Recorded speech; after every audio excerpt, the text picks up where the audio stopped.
മക്കളെ ഇതൊന്ന് കണ്ടോളി. പുതിയതായിട്ടുണ്ടാക്കിയ റോഡിന്റെ അവസ്ഥയാണ് ഇപ്പത്. ഒന്ന് നോക്കുകയാണെങ്കിൽ നല്ലോണം ഒന്ന്. ഇത് കക്കാടിന്റെയും കുളപ്പുറത്തിന്റെ ഇടയില്, ആ ഹൈവേന്റെ ഇടയില് നമ്മുടെ മുകളിലൂടെ പോകുന്ന ആ റോഡ് തകർന്ന് താഴെയുള്ള സൈഡിൽ കൂടെ പോണ ആ റോഡ് വരെ തകർന്ന് തരിപ്പണായിട്ടുണ്ട്.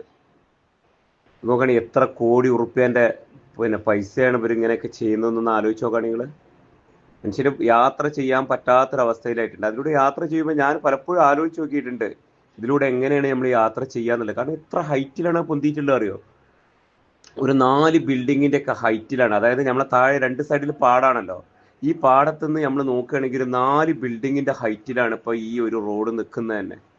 അതിന്റെ ഫലമാണ് ഇപ്പൊ ഈ 2 ഭാഗത്തും റോഡ് തകർന്ന് തരിപ്പണായിട്ടില്ല. ഇനിയിപ്പോ ആ ഭാഗത്തുള്ള യാത്ര ഫുൾ റോഡും ബന്ധായി. ഇനി കോഴിക്കോട്ടേക്ക് എങ്ങനെ പോവാന്നുള്ളതാണ് ഇപ്പൊ ചിഹ്നം.